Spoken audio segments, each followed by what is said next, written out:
강남 과천에 임대주택 짓겠다는 게 문제 13만 가구 공급 지지부진. 본 기사의 내용은 매일경제신문의 김동은, 이축복 기자의 기사 내용입니다. 솔로몬 스토어의 신현기입니다. 본 내용이 좋다고 생각되시면 구독과 좋아요 눌러주시면 저에게 많은 격려와 힘이 되어 좀 더 좋은 내용으로 보답하겠습니다. 강남 과천에 임대주택 짓겠다는 게 문제 13만 가구 공급 지지부진. 13만 가구 공급 대책 지지부진 용지 선정 때 민의 수렴안해. 서울시마저 정부 대책의 반기 1만 가구 공급 약속한 태릉시시. 주민 반발에 개발 첫 발도 못돼 재건축 인센티브도 효과 없어. 주민들 차라리 민간으로 개달. 8.4 공급 대책 1년. 사진은 2일 서울 노원구 태릉시시와 주변 일대 전경. 이곳은 지난해 8.4 공급 대책에서 발표된 신규 택지 중 가장 규모가 큰데도 불구하고 지방자치단체와 주민 반발 등으로 1년째 사업에 진전이 없다. 사진은 박형기 기자 자료입니다. 출범 후 줄곧 수요 규제 정책만 내놓던 정부가 첫 대규모 공급 정책인 8.4 공급 대책을 내놓은 지 1년이 됐다.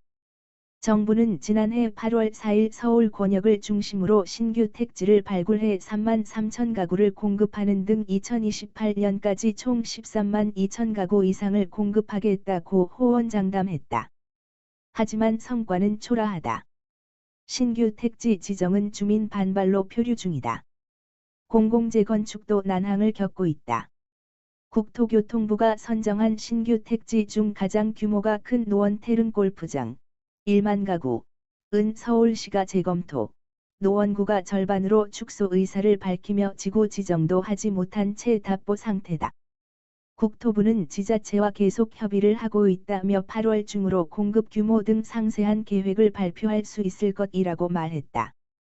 하지만 서울시 핵심 관계자는 태릉과 관련해 서울시 입장은 기존과 바뀐 게 없다며 국토부가 추진 중인 주택 공급에 선을 긋는 모양새다.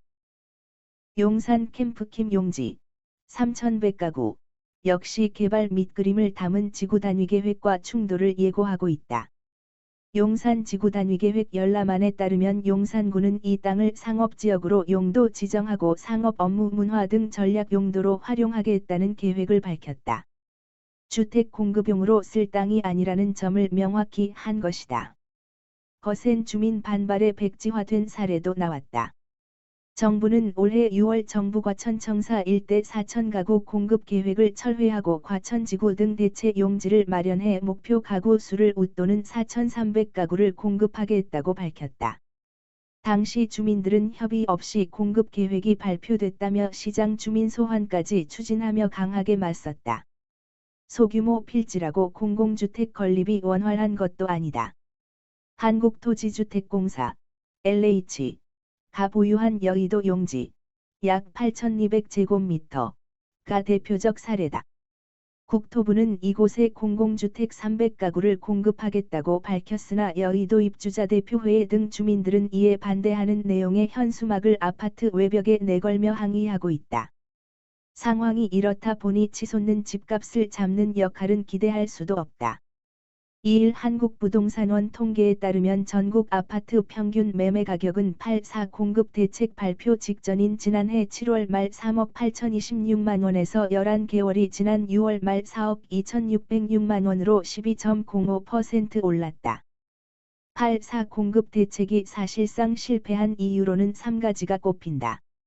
먼저 임대주택에 대한 국민 거부감을 간과했다. 태릉시시나 정부 과천청사 등은 지구 지정도 안 된 상태라 임대주택이 어느 정도 비율로 들어갈지는 전혀 결정된 바 없다. 그럼에도 현 정부가 주택의 공공성을 지나치게 강조하다 보니 신규 택지에도 공공임대주택이 대거 들어올 것이란 인식이 주민들 사이에 퍼져 있다. 용지 선정 과정에서 주민들과 소통하지 않은 점도 문제다. 8.4 공급 대책에서 거론된 신규 택지 용지는 정부나 지방자치단체가 보유한 공공용지다. 그 땅 위에 무엇을 지을지는 땅 주인인 정부가 마음대로 결정할 수 있다. 하지만 다세대 주택 한 채를 짓더라도 이웃들에게 이 사실을 미리 알리고 협의할 부분은 협의하는 게 부동산 시장 현실이다. 땅을 어떻게 개발하느냐에 따라 주변 부동산 가치에 큰 영향을 미치기 때문이다. 마지막으로 주민들에게 약속한 인센티브도 충분하지 않았다. 예를 들어 8.4 공급 대책의 하나인 공공재건축은 용적률 인센티브를 주는 대신 임대주택 비율을 높인다는 개념이다. 기존 재건축 방식 기준으로는 재건축 이후 전체 가구 수의 10% 정도가 임대 물량이었다면, 공공재건축을 통해 가구 수가 대폭 늘어나도 전체의 25%가 임대주택이 되는 시기다. 하지만 대다수 재건축 아파트 소유자들은 분담금을 더 내더라도 용적률이 낮아 쾌적하고 임대주택 부담도 없는 기존 재개발을 선호했다. 이창무 한양대 도시공학과 교수는 공공성을 지나치게 강조하다 보니 강남 서울의료원이나 정부 과천청사 용지 등 핵심지에 임대주택을 공급한다는 엉뚱한 대책이 나온 것이라며 주민들 목소리를 조금만 들었어도 이런 용지 선정은 이루어지지 않았을 것이라고 지적했다. 고준석 동국대 법무대학원 겸임교수는 8.4 공급 대책에 민간을 참여시키고 일부 규제를 거두기만 했어도 벌써 사업에 착수한 지역이 나왔을 것이라고 지적했다. 본 내용이 좋다고 생각되시면 구독과 좋아요 눌러주시면 저에게 많은 격려와 힘이 되어 좀 더 좋은 내용으로 보답하겠습니다. 감사합니다. 솔로몬 스토어의 신현기입니다.